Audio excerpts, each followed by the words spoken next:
नमस्कार मित्रों। आज सीधू ने सट के इस एपिसोड में हमारे साथ वरिष्ठ पत्रकार जो 4 दशक से संसद कवर कर रहे हैं, दिल्ली की राजनीति को कवर कर रहे हैं, देश भर में चुनाव होते हैं तो चुनाव कवर कर रहे हैं, ऐसे प्रखर अनुभवी उमाकांत लखेड़ा जी जुड़े हैं। उमाकांत जी, आपका स्वागत है। जी जी, नमस्कार। आज हमें बात तो करना है युद्ध के बारे में।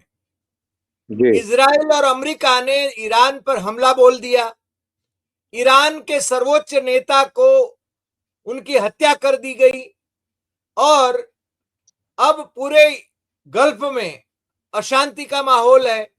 हमारे जनाबे आला 2-3 दिन के पहले इजराइल दौड़े दौड़े गए थे। उनका एजेंडा क्या था हमें मालूम नहीं है, वो देश को बताएं तो मालूम पड़े, मगर वो सिक्रेसी में विश्वास रखते हैं और कूटनीति का जमीर बेचने वाली बात मेरे ख्याल से सामने आ रही है। तो इजराइल और अमेरिका के दोस्त अपने आप को बताते हैं और गर्व अनुभव करते हैं। आज युद्ध हुआ है, दुनिया भर के देशों ने इसमें अमेरिका और इजराइल की भर्त्सना की है, मगर हमारे जनाबे आला वो अपने चुनावी प्रचार में व्यस्त हैं पुडुचेरी और तमिलनाडु में। अभी वहां पर इजराइल में हमारे लगभग 20,000 भारतीय फंसे हुए हैं। मध्य पूर्व में के देशों में 96 लाख भारतीय फंसे हुए हैं। 10,000 भारतीय ईरान में फंसे हुए हैं। जनाबे आला को वक्त नहीं मिलता है। कल शायद वो वक्त निकाल के कोई बैठक करेंगे और उस पर कोई निर्णय होगा कि उनको कैसे वापस लाया जाए। तो सर, आज हमारे यहाँ पूरे देश में कर्नाटक से लेकर उत्तर प्रदेश तक शिया पंथियों ने उनके सर्वोच्च नेता, धार्मिक नेता, उनके प्रति आदर व्यक्त करते हुए उन्होंने जुलूस निकाले, उन्होंने यूएस को कंडेम किया और मेरे ख्याल से भारतीय जनता पार्टी की बी टीम के असदुद्दीन ओवैसी, एमआईएम के सुप्रीम लीडर, उन्होंने भी मोदी जी के भर्त्सना की है। तो मेरे ख्याल से आपसे हम ये जानना चाहेंगे कि ये इजराइल और अमेरिका के दोस्त बनकर भारत ने आखिर पाया क्या। लखेड़ा जी। बिल्कुल, आपने डॉक्टर देसाई साहब, आपके तमाम दर्शकों को नमस्कार, अभिनंदन है। सबसे पहले तो मैं ये बताना चाहता हूं कि ये पहली बार हुआ है इस तरह के जो बड़े कॉन्फ्लिक्ट्स हुए हैं, मतलब जिसमें कई वर्ल्ड वार की नौबत खड़ी हो गई। और इसमें आश्चर्य नहीं होना चाहिए ये वार अगर एस्केलेट होगा, क्योंकि पुतिन ने भी इसमें कमेंट कर दिया है, अभी चीन भी चुप है। लेकिन सवाल यह है कि ये जो सिचुएशन खड़ी हुई है इसमें भारत अपनी कोई भूमिका नहीं है। पहली बार मैं देख रहा हूं कि भारत के अंदर इतना मोरल जो राइट होता है, एक मॉरल राइट होता है कि भाई दुनिया में अगर एक जो सेंसिबल लोग होते हैं वो दुनिया में युद्ध को खत्म करने की कोशिश करते हैं। युद्ध नहीं होना चाहिए, क्योंकि युद्ध जो है, जो वार होता है, ये वार टोटल ह्यूमैनिटी के खिलाफ है।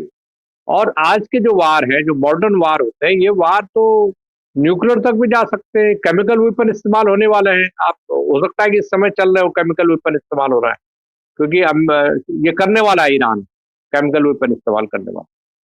मेरा ये कहना है कि इस पूरे मामले में भारत की भूमिका बड़ी हास्यास्पद हो गई है, क्योंकि हम सीधा सीधा हमने जो सीधा सीधा हमने इसराइल के का जो गोल पोस्ट है और अमेरिका का जो गोल पोस्ट है उसमें जाकर के हमने फोटो खिंचवा दी, गले मिल लीजिए। और उसके चंद घंटों बाद मोदी जी वापस आए और उनको विदाई तोपों से सलामी दी गई। वो भारत पहुंचे और वहां तोपों की सलामी हो गई, ईरान पर हमला शुरू हो गया। तो इससे हमारी इमेज बड़ी खराब हो गई। देखिए, वहां इलेक्शन होने वाला है। अव्वल तो इलेक्शन के टाइम पर वो किसी भी देश में जाते नहीं है, क्योंकि वो जो अमेरिका में, सॉरी, इजराइल में जो विपक्षी पार्टियां थी उन्होंने मोदी जी का बायकॉट किया। और सबने देखा होगा, गुजरात के लोगों ने भी देखा होगा कि मोदी जी जैसे ही संबोधन देने वाले थे वहां की संसद में, इजरायली संसद में, तो अपोजिशन पहले बैठा हुआ था। जैसे ही मोदी जी का नाम बोला कि ये मोदी जी अपने विचार प्रकट करेंगे, तो सारा अपोजिशन वॉकआउट करके चला गया। क्या है उसका कारण? कि नेतन्याहू जो है चुनाव हार सकते हैं। नेतन्याहू जिनको ये गले मिल के आए हैं, हो सकता है कि 4 महीने बाद वो पावर में ना रहे, इसलिए कि उनके खिलाफ करप्शन के केसेस हैं, जेनोसाइड के केसेस हैं, फॉरेन पॉलिसी को सेल आउट के केसेस है, और इसके अलावा उन्होंने जिस तरह से गाजा पट्टी, वेस्ट बैंक, फिलिस्तीन, ये सब चीजों को ध्वस्त किया, तो जो पीसफुल लोग हैं वो इसके खिलाफ है। दूसरी बात यह है कि कई यूरोपीय कंट्री ने, देखिए भारत, पहले दुनिया भारत की तरफ देखती थी कि अगर कॉन्फ्लिक्ट हो रहा है तो भारत क्या क्या सोच रहा है, क्या बोल रहा है, उसके अनुसार दुनिया के जो यूरोपियन कंट्रीज और ईस्ट एशियन कंट्रीज वगैरह जो भी होता था, वो अपनी लाइन तय करते थे। आज हालत यह है कि भारत से कोई उम्मीद भी नहीं कर रहा है। इसलिए नहीं उम्मीद कर रखा है कि भारत के प्रधानमंत्री तो फोटो खिंचा के पहले ही आ गए। भारत के जो प्रचार मंत्री है, जो आज प्रचार कर रहे हैं, आपने कहा पुडुचेरी वगैरह में चुनाव का, तो वो तो फोटो खिंचवा के आ गए। और मैं आपको बता दूं कि जो इस तरह के घटनाक्रमों में जो मध्य पूर्वी एशियाई देश है, उसमें हम मजाक का पात्र बन गए। जैसे सऊदी अरब हो गया, ओमान हो गया, संयुक्त अरब इमारात हो गया। ये जो कंट्री है, ये जो कंट्री हमको दुश्मन थोड़ी, हमारे दोस्त है ये कंट्री। अब क्या है कि ईरान के लोगों से भारत के लोगों का पीपुल टू पीपुल कांटेक्ट है, पीपुल टू पीपुल कांटेक्ट है, वो इन्होंने, आपने उसको खत्म कर दिया। क्यों? आप उनके दुश्मनों के साथ, जो हमला करने वाले, उनके साथ जाके फोटो खिंचवाने चले गए। तो मुझे ऐसा लग रहा है कि ये जो मामला है, और ये जो आगे जो स्ट्रेटेजिक सिचुएशंस है, उस कैसे हम स्ट्रेटेजिक सिचुएशन में हमने मार खाई है, उसके बारे में मैं आपको बताऊंगा। जी सर, आपने ठीक ही कहा। मैंने ये गले मिले नेतन्याहू के, जो कि क्रिमिनल घोषित किया गया है, जिनोसाइड का, नरसंहार का, 70,000 टू 80,000 बच्चे और महिलाओं की हत्यारा है वो, उसके लिए दोषित साबित हुआ है इंटरनेशनल कोर्ट में। मोदी जी उसके साथ गले मिलते हैं, गलभैया करते हैं, और वो संसद में उनको अवार्ड दिया जा रहा है। वो संसद में बिल्कुल। पहुंचे तो जैसे नेतन्याहू और स्पीकर बोलने लगे तो विपक्ष के लोग चले गए। हालांकि बाद में उन्होंने ये कहा कि मोदी जी का हम विरोध नहीं कर रहे हैं, और वो लौट आए मोदी जी जब भाषण कर रहे थे, क्योंकि उनमें भी डिप्लोमेटिक रिलेशंस भारत के साथ बनाए रखने की तमीज है। और आपने ठीक ही कहा, अगली बार ट्रंप सरकार की मुझे याद आ रही है, भाई साहब अमेरिका जाके प्रचार कर रहे थे। मेरे ख्याल से भारत का पहला प्रधानमंत्री होगा जो अमेरिका जाके किसी डोनाल्ड ट्रंप के लिए प्रचार कर रहा था। और हमारे यहाँ गुजरात में नमस्ते ट्रंप उन्होंने करा, उसके प्रचार के लिए ही करा था, और कोरोना को इनवाइट किया था, इंटरनेशनल फ्लाइट्स को बैन नहीं किया था कोविड-19 के वक्त में। तो ऐसे बिल्कुल। वक्त में जिस प्रकार से इन्होंने ये सब कारनामे किए हैं, मेरे ख्याल से, क्या आपको लगता है कि मोदी जी की कोई मजबूरी थी इजराइल जाने की? मोदी जी की कोई मजबूरी थी अमेरिका की कुल फाइलों के डर से वो गए? कोई मैसेज ट्रंप साहब को देना चाहते थे? उनकी क्या मजबूरी हो सकती है सर? दो दो तरह की मजबूरी हो सकती है। एक तो अमेरिका को खुश करना था, क्योंकि इनको पता है अमेरिका, ट्रंप इनसे बहुत नाराज, और रोज ट्रंप इनको बेइज्जती करने वाले बयान देता है। एक तो ये था। दूसरा ये था कि एप्स्टीन फाइल के मामले में जो भी वहां मैनेजमेंट करना है पेपर्स का, जो पब्लिक आने वाले पेपर, वो पेपर्स को किसी तरह गायब किया जाए, मामले को डाउन किया जाए, डाउन प्ले किया जाए, और अमेरिका ही कर सकता है। अमेरिका कोई तरकीब अपना सकता है कि जितना पेपर निकल गया, बाकी को रोक दो। कोई रिव्यू पिटिशन, कुछ किसी तरह का। तीसरी बात यह है कि इनको ये पता लग गया कि आपके साथ दुनिया में कोई नहीं है, क्योंकि जब अमेरिका ने आपका बेइज्जती कर दिया है तो दुनिया में कोई है नहीं। अब बेइज्जती करे या स्वागत करे, अब आपको पता लगा कि you have to live with him. भाई कोई हस्बैंड वाइफ का झगड़ा हो रहा है, हस्बैंड रोज पिटाई कर रहा है, बेइज्जती कर रहा है, तो वाइफ जो है समझौता कर लेते, वो कहते हैं ठीक है साहब, आप मेरे को पिटाई करो, गाली दो, मैं तो ये घर छोड़ के नहीं जाऊंगी, आप उसी घर में रहेंगे। तो क्या होता है, कभी कभी आप टहलते हुए, शाम को वॉक करते हुए, वो जो किसी के घर चले जाते हैं, जो आपके दुश्मन का दोस्त है, खास दोस्त है, उसको अपने गिले शिकवे बोलते हैं कि देखिए हम तो नाराज है, क्यों नाराज है, इनको समझाओ। तो जो नेतन्याहू है, इसने ये एकदम ट्रंप को इसने एक एक बात की जानकारी दी होगी। और ये जब नेतन्याहू से मिलने के लिए गए, उसके पहले भी ट्रंप ने बात की होगी, और उसके बाद भी इन्होंने ट्रंप को ब्रीफिंग दिया होगी, हमारी ये बात हुई है। दूसरा क्या है कि इनको ईरान पर हमला करना है, तो हमला करने के पहले मोदी को आने दो। मोदी, उनको बुलाया नहीं मोदी ने, मोदी खुद ही जा रहे थे, उनका हाँ इसको आने दो। उससे एक मैसेज भेज दिया कि इंडिया हमारे साथ है। ये जो हमला हुआ है, इजराइल और अमेरिका ने हमला किया है, लेकिन इसमें इंडिया भी साथ में है। अगर इंडिया साथ में नहीं है तो मोदी जी विदेश मंत्रालय से खंडन करें, डिनाई सही करें कि बात। नहीं नहीं, we are oppose to the war. इसका मतलब the way Modi spoke there in the parliament of Israel, it was a simple case कि ये लोग ने वार के लिए उनको पूरा सपोर्ट किया। भाई हल्ला करके माइक से तो सपोर्ट नहीं किया, पीछे जो मीटिंग हुआ he was there for 35 hours, 35 hours में क्या किया। तो उसके बाद जैसे ही आए तो 2 दिन भी इंतजार नहीं किया, अगले दिन ही बमबारी शुरू कर दिया। इससे तो भारत की जो क्रिकेट थी बहुत खराब हो गई, भारत की बेइज्जती बहुत ज्यादा हो गई डिप्लोमेटिक सर्कल में। और दूसरा ये है कि हमने जो बोल रहा था मैं कि कीमत चुकाई, देखिए जो ईरान की जो ज्योग्राफिकल सिचुएशन है, वो ज्योग्राफिकल सिचुएशंस भारत के लिए बहुत इंपॉर्टेंट है। एक तो जो चारबाग जो एयरपोर्ट है, बंदरगाह है, वहां से हमारी आवाजाही का ईरान के बिना तो हम जा ही नहीं सकते, उसके आपने रास्ते बंद कर दिए।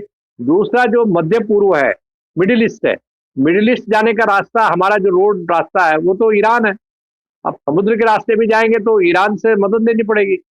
और इधर से पाकिस्तान बॉर्डर के बाद जो बड़ा लंबा बॉर्डर है ईरान का, जो अफगानिस्तान से लगा हुआ है, और हमारा अफगानिस्तान में बहुत ज्यादा स्टेक्स लगे हुए। तो ऐसी सिचुएशन में हमने एक पड़ोसी देश, जो हमारा विश्वास पात्र पड़ोसी था ईरान, उसको खो दिया। और डिप्लोमेसी जो है डॉक्टर साहब, डिप्लोमेसी जो चलती है ना, वो कट एंड पेस्ट से नहीं चलती है। डिप्लोमेसी जो चलती है 40 साल, 50 साल, 100 साल का रिलेशनशिप से चलती है। हमने एक प्राचीन मित्र, चाहे वह इस्लामिक कट्टरपंथियों की सरकार रही हो या उसके पहले शाह परिवार की सरकार रही हो, हम वो उससे हमारी दोस्ती रही है जी, राजा की, तो उससे हमारी दोस्ती रही। तो आपने दोस्ती भी खो दी, तो इसको कहते हैं प्याज भी खाए और जूते भी खा दिए, दोनों खा दिए आपने। अब मिला कुछ नहीं आपको, क्या मिला? लड्डू मिले क्या? ट्रंप तो रोज बेइज्जती कर रहा है, ये तो ट्रंप लिख के दे आपको कि मैं आज से आपकी बेइज्जती नहीं करूंगा, ऐसे गारंटी तो देगा नहीं। तो यही सीन है कि हमने एक बहुत बड़ा, मुझे लग रहा है, डिप्लोमेटिक नुकसान किया है जी। सर, इसमें आपने ठीक ही फरमाया कि इसमें हमने नुकसान किया है। पहले तो ये हुआ करता था, ये नेहरू को बदनाम करने में तो कोई कसर छोड़ते नहीं है, मगर नेहरू के जमाने से लेकर हम नॉन अलायन मूवमेंट के लीडर रहे हैं और इक्वी डिस्टेंस रखे थे, यानी शीत युद्ध के दौरान भी हमने इक्वी डिस्टेंस रखा था। अपना एक अलग ही अस्तित्व था, नेतृत्व था विश्व का। ये विश्व गुरु अपने आप को कहलाने के लिए तो कहते हैं, मगर कोई मानता नहीं है। वो तो साबित हो चुका, ऑपरेशन सिंदूर में हमारे साथ कोई खड़ा नहीं रहा। और ऊपर से ट्रंप साहब ने 75 बार तो कह दिया कि मैंने समझौता कराया, धमकी देकर 200% टैरिफ डालने की धमकी देकर मैंने ये कराया। अब ये न तो इधर के हैं न उधर के हैं, तो ऐसी स्थिति में भारत की ये अवदशा में से कैसे उभरेंगे? अब ये सबसे बड़ी बात है कि डैमेज इतना कर दिया इन्होंने कूटनीति को। देखिए, पता ही नहीं भारत के संसद का अभी जो रेसेशन पीरियड है, अभी 9 मार्च से शुरू होगा। जब आप अपनी जो पोजीशन है, आपकी फॉरेन पॉलिसी है, उसको आप बदल देते हैं, रिवर्स स्विंग में कर देते हैं, तो रिवर्स स्विंग में आपको मंत्रिमंडल की बैठक होनी चाहिए थी कि भाई ये हो गया, ये हो गया, ये हो गया। और हमको बुलाया है, तो हम बुलाया तो है ही नहीं, मतलब कोई इनको कोई इनविटेशन नहीं था, ये जबरदस्ती वहां गए। और मुझे ऐसा लग रहा है कि ये बहुत बड़ा भारत के लिए इतना कूटनीतिक झगड़ा, विवाद पैदा हो गया है इसमें कि बिना बुलाए भारत वहां क्यों गया। दूसरी बात, दूसरी जो सबसे महत्वपूर्ण बात है कि आपने जो समझौते साइन किए इजराइल जा करके, और आपने एक मैसेज दिया है कि अब वो हमारा चोले दामन का साथ है, अब हम जिएंगे मरेंगे साथ में, इस तरह का मैसेज आपने दुनिया को दिया। तो दुनिया का हर हर कंट्री तो अमेरिका को पसंद नहीं करता, इजराइल की पॉलिटिक्स को पसंद नहीं करता। इजराइल ने तो गाजा में पूरा जो जमीन था, जो जो अ, जो इजराइल को जमीन दी गई थी, it was hardly 42%, 41 point something. उसके बाद अ, जो 52% जो लैंड थी वो फिलीपीन के फिलिस्तीनी को दी थी, और शायद आधा 1% लैंड, में एग्जैक्ट ध्यान नहीं है मेरे को, लेकिन बहुत छोटा सा एक जमीन वो जेरूसलम को दी थी। तो जेरूसलम को जमीन दी थी और ये 3 टुकड़े किए थे उसके। अब क्या है कि आज 12% भी जमीन फिलिस्तीन के पास नहीं रह गई है, सब इसने कब्जा कर लिया इजराइल ने। तो वो तो कब्जा कर रहा है और भारत उसके साथ खड़ा हो रहा है, और भारत ने ऐसे मौके पर उसके साथ खड़ा है कि जबकि दुनिया के सारे देशों ने उससे राजनीतिक संबंध विच्छेद कर लिए, जो सेंसेबल कंट्रीज है, जो सिविल सोसाइटी जिनके यहाँ मजबूत है, क्योंकि आपके यहाँ तो हिंदू मुसलमान की सिविल सोसाइटी है। और सबसे बड़ी बात प्रोफेसर साहब ये है, डॉक्टर साहब, कि आपने ये नहीं देखा, आपने सोचा ये वेनेजुला है, वेनेजुला हाँ को कैप्चर कर दिया, कुछ हुआ नहीं। आपको ये देखना चाहिए कि हमारे यहाँ शिया जो आबादी है कई शहरों में है, गुजरात में भी शिया आबादी है, लखनऊ में भी है, कारगिल में भी है, और जगह भी शिया जो है, कर्नाटक दिल्ली में में भी भी है, रहते थे। कर्नाटक में भी है। हाँ, हाँ, आज तो वहां मैं तो प्रदर्शन हुए हैं, आज वहां प्रदर्शन मेरे हुए हैं। मेरे तो कई दर्जन शिया दोस्त हैं, कई दर्जन दोस्त हैं शिया, जी सुन्नी जी भी हैं, शिया भी हैं। तो आपको ये नहीं देखना चाहिए था कि हमारे जो डोमेस्टिक पॉपुलेशन है उसका इंटरेस्ट है। और सबसे बड़ी बात क्या है कि आपने जो घृणा का वातावरण खड़ा कर दिया है, 1 करोड़ 1.5 करोड़ लोग खाड़ी के देशों में, मिडिल ईस्ट में भारत के हैं, और आपने एक एक जो है ये दिखा दिया कि we are against Iran, we are against Muslims. और आपने क्या कर दिया कि एक मैसेज दे दिया। तो अब क्या है कि कल कोई वहां स्ट्रीट की लड़ाई होती है, गलियों में कोई लड़ाई होगी, वो कहेंगे आप इंडियन है, हम साहब हमको मत मारो, तो पहले आपको पिटेंगे। वो कहेंगे अच्छा तुम साला हमको ये ऐसा ऐसा किया तो हम तुम्हारी पिटाई करेंगे।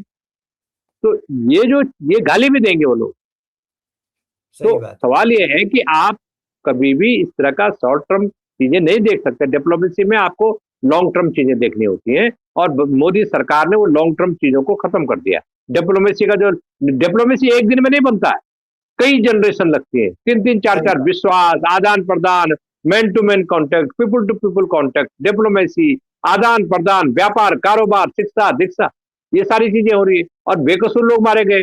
देखिए वो 50 लड़कियां जो उनके जो गर्ल्स कॉलेज पे हमला हुआ, गर्ल्स स्कूल में 50 प्राइमरी लड़कियां स्कूल मार में। दी। हाँ, जी तेहरान में। 50, जी तेहरान में 50 बच्चे मर गए, कितने घायल हैं। तो ये लोग नहीं सोचते कि वार कोई सोल्यूशन होता है क्या। जी सर आपने ठीक ही कहा। जैसे जनाबे आला यानी हमारे महामहिम मोदी जी जब वहां पर सेनेट में यानी उनके संसद में, नेसेट में जब भाषण कर जी रहे थे, उन्होंने गाजा का जिक्र नहीं किया, मगर खुले तौर पर नेतन्याहू के नरसंहार का समर्थन किया।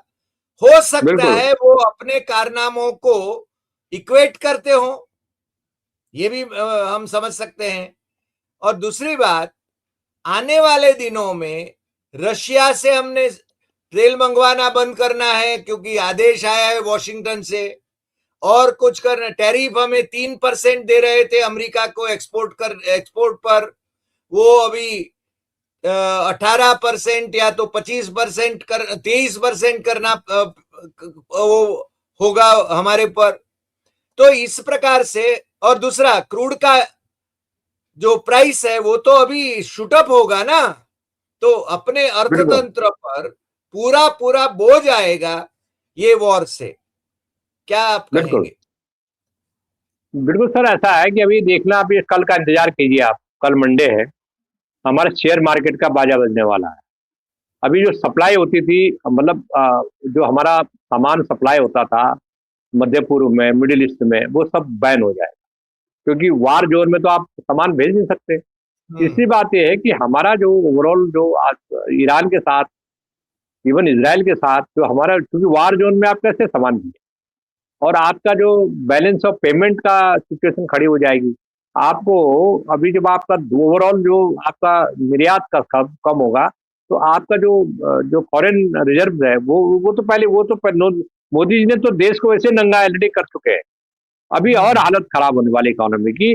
आपका तेल महंगा होने वाला है, आपका राशन पानी महंगा होने वाला है, आपके ट्रांसपोर्ट, सीधा ट्रांसपोर्ट जो गरीब आदमी सफर करता है, कॉमन मैन, वो जब महंगा हो जाएगा तो टिकट महंगा हो जाएगा। आपका जो सामान है, सब्जी है, दाल, चीनी, लोहा, सीमेंट, ये जब ट्रक वाला सामान मांगेगा, वो कहेंगे तो ऑयल महंगा हो गया। तो ये कॉमन मैन जब दिवालिया पिटने वाला है। भारत ने बहुत गलत काम किया है कि उस युद्ध में अपने भी कंट्रीब्यूशन दिया है, ये बहुत गलत काम किया है। और अब हम चुपचाप बैठ करके, हमारे अंदर इतना मॉरल राइट नहीं है कि हम जा करके कहें कि आप चुप हो जाओ। लोग कहेंगे आप, तुम तो वार कराने गए थे, तुम तो पीठ पे हाथ रखने गए थे, अब आपके अंदर मॉरल राइट है कि आप कहें कि दुनिया में शांति होनी चाहिए?